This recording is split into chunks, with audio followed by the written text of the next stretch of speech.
If there is no God, do you get to kill your father? Let's consider. Hello, philosophers. I'm Chico. Welcome to the Philosopher Bookshelf, where we consider a book from a philosopher's perspective. Today, we're going to talk about one of my favorite books of all time, The Brothers Karamazov. This is a book by Fyodor Dostoevsky, and if you've never read it, this is the time. It is a very large book. All of Dostoevsky's books are very big, so if you want to get into any of his books, you're just going to have to prepare yourself. But this one is definitely worth it. I definitely highly recommend it. It is all about Fyodor Pavlovich Karamazov. I don't know if you guys are familiar with the Russians, but they have 4 names. And like in their books, you can... The characters will be referred to by one of the 4 names. It's pretty crazy. Like, so you have the first name. In this case, you have Fyodor. And then the patronymic is the name of their father. It's like it would be like saying Johnson, the son of John, right? But that's actually a last. That's not quite right, because that's like a last name that we use. This would be more like saying Fyodor, son of Pavel, right? That's what Pavlovich means. So Fyodor Pavlovich Karamazov is like the last name. And then they'll have like a nickname too. And you can get any one of those. So it's really confusing to read the Russians. I highly recommend you, if you're going to read this book, you just have like a note card and write down the people's names, and then just have like a list of all their names, and then have like a few notes about them, because there's just too much. It's not like there are too many characters. There aren't. In this book, it's not too bad. It's just so hard to keep track of who's who, because the names are so weird in the first place. Anyway, so Fyodor Pavlovich Karamazov is a shameless lecher. He has 3 sons by 2 different wives. The first one is Dmitri, or Mitya, and Dmitri is a hot-tempered, crazy man. He is profligate and just the wildest of the bunch by far. Then the second one is Ivan. Ivan is the intellectual of the bunch, and he's the atheist / socialist. So you should know, like, one of the things that in this book, especially, that Dostoevsky is trying to pit 2 things against each other. One is the Russian Orthodox faith, and the other is this atheistic version of socialism that has become popular in Russia, or he sees it coming to the fore in Russia. And he wants to like juxtapose the 2 in his characters to see, which one is the preferable one. And so Ivan is the representative of the latter. The representative of the former is the youngest one, Alexei, or Alyosha. And he is like a pristine character. He is the good one. In fact, you could go so far as to say that he's a Christ-like figure. Now, Dmitri and Ivan hate their father.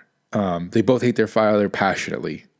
Dmitri even more so, because the 2 of them are, Dmitri and his father, are competing for the affections of a girl named Grushenka, and they both think they have a legitimate shot.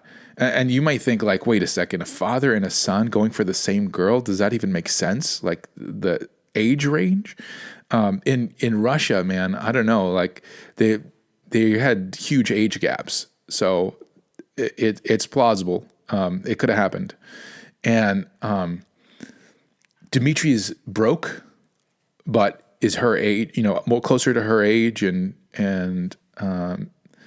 makes a little bit more sense to marry her. But Fyodor is, like this lecherous old man, but has the money. So there's the 2 competing people, right, going after this one Grushenka, who we're not sure is even interested in either one of them. We don't know. There's where the hatred comes in. And when Fyodor Pavlovich is killed, all signs point to Dmitri as the killer.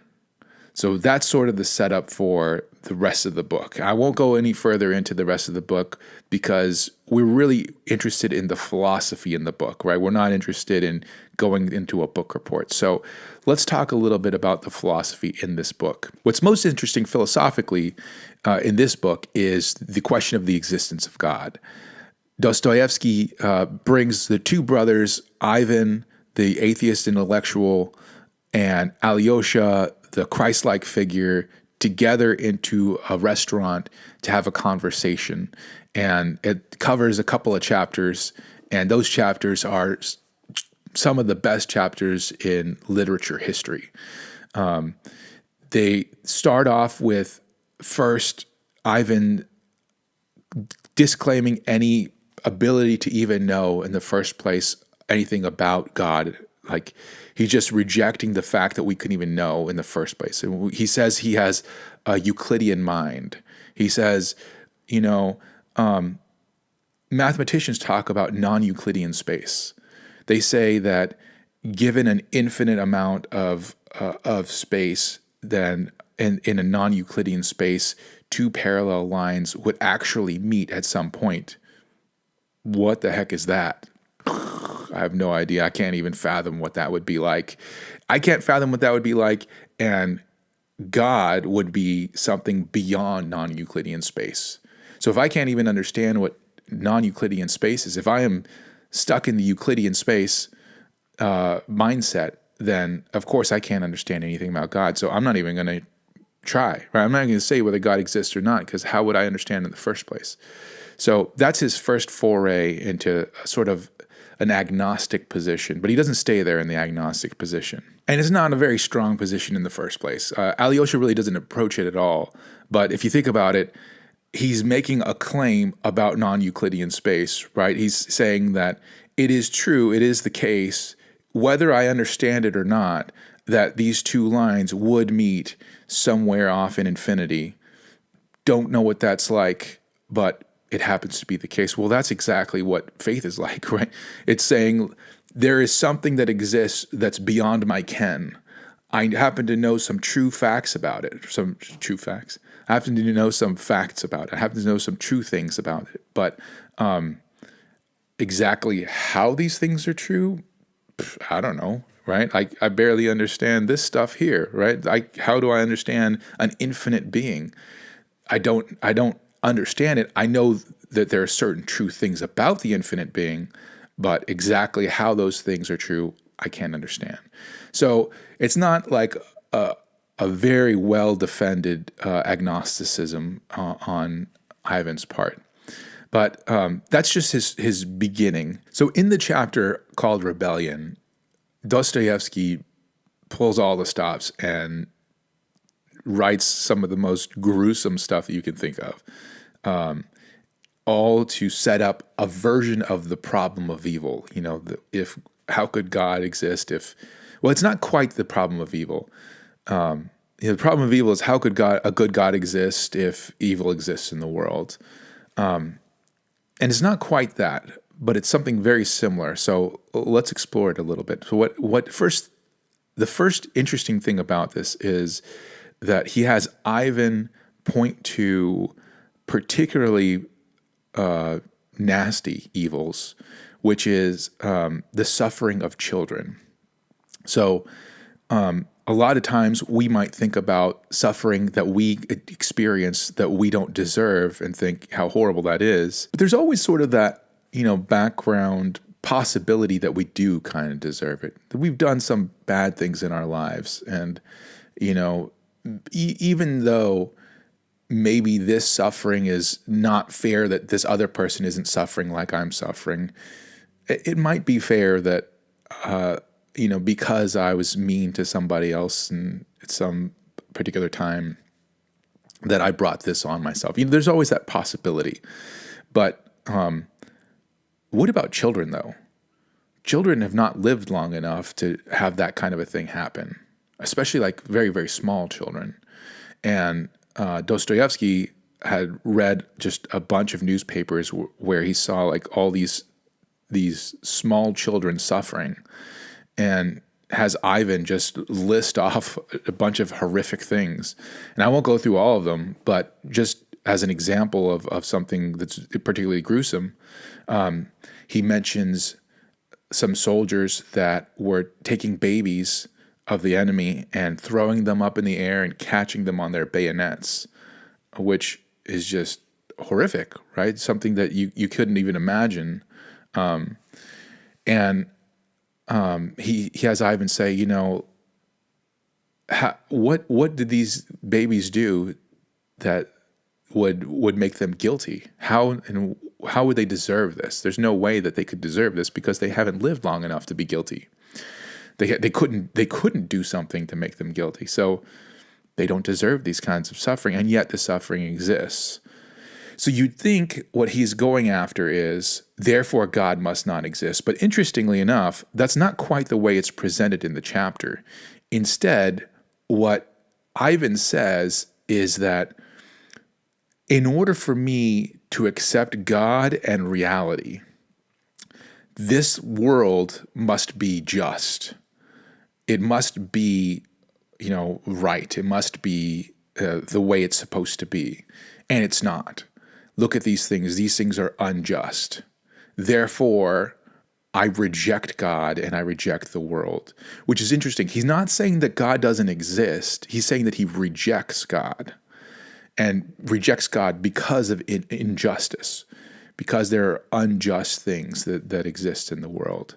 So yeah, it's an interesting take because I think Dostoevsky might be onto something a little bit more, a little bit closer to what actually happens in people's minds.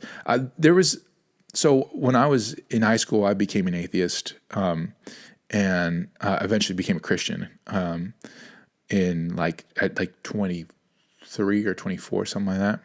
But what I did was, when I look back on it, I didn't really disbelieve that God existed. Really what I was doing was rejecting God. Really what I was doing was turning from God. I said, God, you want things to be this way. You want me to be this particular way, and I don't think that's good. So I'm going to turn my back on you. I'm going to say you don't exist. It doesn't make a lot of sense to tell somebody, hey, you don't exist, right? Like, who are you talking to in the first place? I don't know. I don't really understand why that makes sense. But I think, at least in my case, that what Ivan is doing sounds like something that I did myself. So seems like very plausible, psychologically speaking anyway. So here's sort of the way that the argument goes then. For the world or its maker to be acceptable, the world must be just. Justice requires the good are rewarded and the evil are punished, but the good suffer and the evil are rewarded. So this world is unjust. So neither the world nor its maker are acceptable. Hence, he's going to reject both. Now, Ivan's particular version of the problem of evil leaves him open to a response from Alyosha, which is that and this is specifically a Christian response, which is that Jesus Christ, being God himself, came down into this world, and all the injustices that were given to all of us were taken out on Jesus himself. So God himself had the same exact injustices meted out onto himself. So that when we look at things and we say like how unfair these things are, we can say, but look, God himself had the exact same thing happen to him. Knows my pain, knows my suffering, knows my humiliations, knows all those kinds of things, because he came down, stepped out of heaven to take all that suffering on himself. So it's interesting. I mean, what it doesn't do, it doesn't take away all the pain and suffering, right? It doesn't make it so that like all of a sudden, oh, everything is 100% easy, right? Now we can just walk around like nothing ever happened. And it also is not a sufficient answer to a typical problem of evil, because the typical problem of evil is, why is there evil in the first place, right? Why would there be any kind of so you could ask, okay, great, great that God came down and had the same suffering that we had, but why would either of us have suffering in the first place? That, if you're interested in that question, then you could check my playlist on Problem of Evil. I talk all about that kind of stuff. But this one is specifically about the injustice of us having this done to us. And Alyosha has a very good point, which is that same injustice is being done to God himself. He's taking on that same injustice, and in that way, sort of making things right, making all things new, making all things right by taking on our injustices that we've suffered. I mean, again, I'm not saying that this is going to make you totally happy that you went through all the suffering you went through. I personally have gone through a lot of suffering. But if your question was, it's not fair that God allows these things to happen to me, God let it happen to himself too. Like, he took it on himself as well. So, and he was innocent, completely innocent as well. So, in that sense, then, this was sort of an answer to Ivan's objection about injustice. So that's the chapter called Rebellion. The next chapter is probably one of the most famous chapters in literary history, called the Grand Inquisitor. And in this chapter, it's sort of a response to Alyosha bringing Jesus up in the first place. And it's Ivan imagines, he has this sort of poem. I don't know, it doesn't seem like a poem to me, but he calls it a poem, where Jesus comes back in the height of the Inquisition, of the Spanish Inquisition, and starts performing some miracles, and gets captured actually by the Grand Inquisitor. And the Grand Inquisitor has him in prison and comes to talk to him, and the whole thing is about the Grand Inquisitor grilling Jesus about what Jesus came back to do.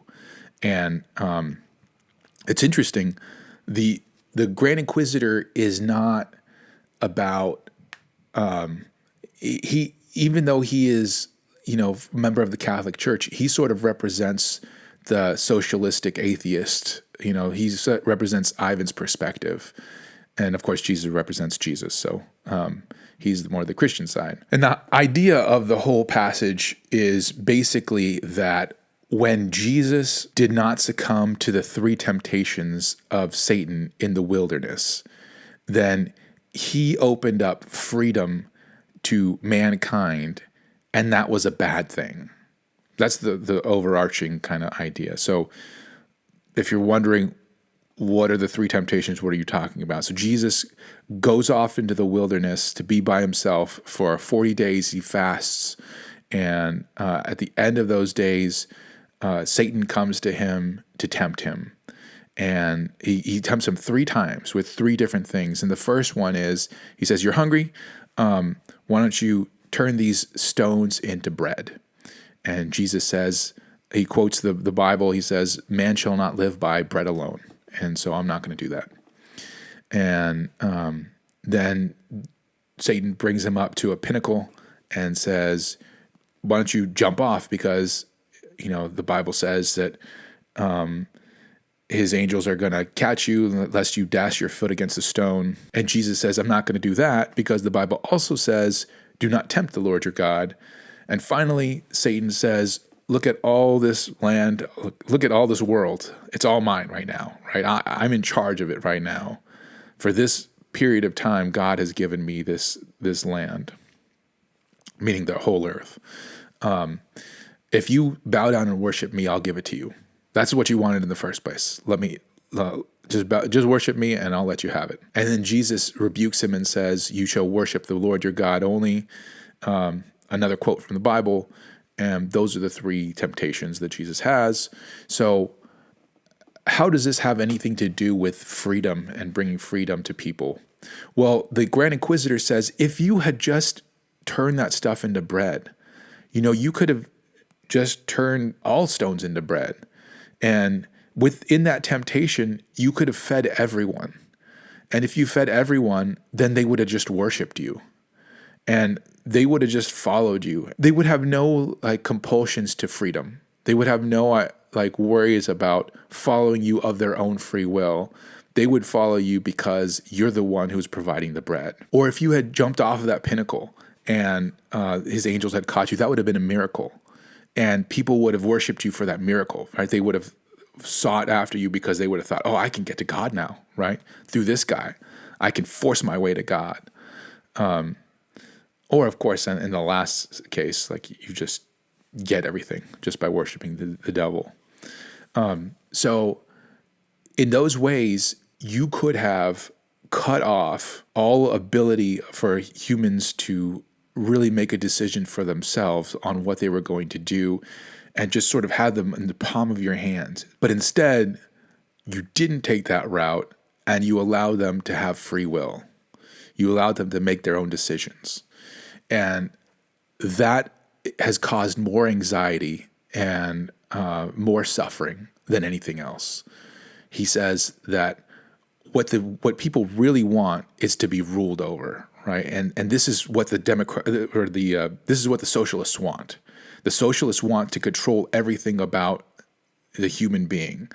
They believe that it is exactly their job to provide all the bread and to take away all the freedom. They're going to take away the freedom. You're just going to do what they tell you to do. And as long as you get the bread, you're going to be satisfied and you're not going to revolt or anything like that. So that's their idea, Whether they're successful in getting you all the bread or not, that's a separate question. But that's what they're thinking that they're going to do. So it brings up a couple of very interesting questions. First of all, is freedom actually a bad thing? That's what it sounds like from the Grand Inquisitor. He's making it sound like freedom is a bad thing. And if you think about it, it is kind of anxiety inducing when you have too much freedom, when the options are just endless. You're kind of lost and just wondering, what am I going to do? What's the right choice? And it would be so much easier if you just had somebody just do everything for you, but that's not the way God has got it set up, right? He's got it set up so you can actually make decisions. And those free will decisions end up being something that are important for you. These guys don't want that. They want you to be comfortable and not free. And that's sort of the idea Dostoevsky's got. Another interesting thing is exactly how does Jesus make you free? In this case, I think Dostoevsky's got a little bit different idea of freedom than is really present in the gospel. So Jesus specifically talks about being free, being made free. He says in John 8:31 through 36, it says, "Then Jesus said to those Jews who believed him, 'If you abide in my word, you are my disciples indeed, and you shall know the truth, and the truth shall make you free.'" Okay, so the truth is going to make them free if they abide in his word. They answered him, "We are Abraham's descendants and have never been in bondage to anyone." Right? We've never been slaves. How can you say you will be made free? We've never been slaves, so how can you tell us that we're going to be free? Jesus answered them, "Most assuredly I say to you, whoever commits sin is a slave of sin. And a slave does not abide in the house forever, but a son abides forever. Therefore, if the Son makes you free, you shall be free indeed." So in what way are they slaves? They're slaves to sin. So if you think about it, the different proclivities that you have to do the wrong thing can enslave you, right? I was an alcoholic. Well, I guess I am still. I haven't drank in like 20 years, something like that. And I didn't want to drink. I was doing terrible things to my body, right? It was killing my body. And I was ruining relationships. I was doing awful things. But I was a slave to that alcohol. I didn't want to do those things, but I was doing those things. And it wasn't until, actually it was because I was a Christian that I became free from that. And I was set free, and now I was no longer a slave to that sin. That's the kind of freedom really that we're talking about here.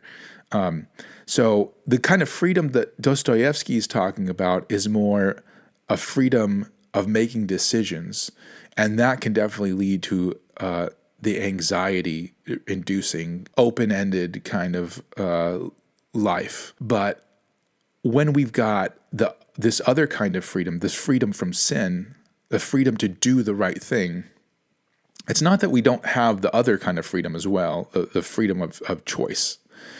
We have those freedoms of choice, but a lot of our freedoms have now been curtailed insofar as we no longer are making those decisions that are against us, those decisions that are going to be, bad for us. And now we're making the decisions that are just good for us and serving God and those things that are going to be towards our own happiness. And so it's a lot less anxiety inducing in that sense. So I think that although like Dostoevsky sort of leaves it at that, like that hey, Jesus allows us this free will, and this free will, boy, is it anxiety inducing. I think there's also a type of freedom that Jesus talks about in the New Testament that truncates that kind of free will into a form that is not so anxiety inducing. But in any case, the story ends that the Grand Inquisitor asks Jesus, so what are you going to do about it? And Jesus gives him a kiss. And the Grand Inquisitor says, just get out of here. The Grand Inquisitor was going to kill him, but then he decided to just get out of here. So interesting. I don't know. Like, what does that all mean? I don't know. Let me know in the comments. What do you think that means? It's weird. It's really cool story, especially at the end. I won't spoil it for you because at the end of the chapter, it's a really cool ending. Very interesting ending. And then finally, last thing to talk about. So that's the real heart of the philosophy of this book is those two chapters. There's one more idea about God that I think is seen throughout the book. And it's this especially, if God does not exist, are all things permissible, especially killing your father, right? That seems to be like one of the worst things that you could do possible. That's Dostoevsky, I think, is pointing out that this is the most awful thing possible is to kill your own father. You may disagree. You may think there are other things that are worse, but it seems like, at least for Dostoevsky, that is what this book is built around, is this terrible idea of killing your own father. And if God does not exist, though, is that okay? You may wonder, why would that be okay if God does not exist? There are two possibilities for what he's talking about here. The first is that there would be no ontological grounding for moral truths. So if you're not sure what that means, you can check out my video on the moral argument for the existence of God. I talk about it a lot more in that video. But the basic idea is this: what makes it true that killing your father is wrong? There's no physical property in your father that, killing him is wrong. It's not like a shape or a color that you could see, like he's white and he is, 5'8", and you can see those physical properties, but you can't see the property of he is not to be killed, right? That's not a property that is physical anywhere. So you can't point to it anywhere. So where is that property that it's not okay to kill him? There are no rules written out in the universe somewhere. You shall not kill your father, right? If God doesn't exist, right? There's no magical piece of paper that's floating around somewhere that says we shouldn't do it. So if God doesn't exist, then what makes it wrong to do anything? What makes it more than just me feeling that it's not a good thing to do? What makes it a wrong thing to do to kill my father? The basic idea is, if there's no moral lawgiver, then there are no moral laws. But again, you should watch my video on this because I didn't do a great job of explaining it. And I do a way better job in that video of going through it. The other possibility of what Dostoevsky means is that there's no incentive, right? If God doesn't exist, then we have no incentive for not doing things like murdering our fathers. Because if you can get away with it, then what? Like, let's say that Dmitri got away with killing his own father. If there's no heaven or hell, then why not? Right? There's just because it happens to be the wrong thing to do. Oh well, right? Like if there's no actual justice in the future world, if there is no future world, so there's no justice, then there's no practical reason why we should do one thing versus another thing. We should just do whatever we can get away with. That's another possible reason that Dostoevsky might be saying this. If God doesn't exist, all things are possible. All things are permissible, I think is what he says, not possible. Well, those are the most interesting philosophical parts of the Brothers Karamazov. Please let me know what you think about the book. You should definitely read the book. I highly recommend it. And let me know if there's anything else philosophically you find in the book, and we could talk about that too. Otherwise, I'll see you in the next video. Adios.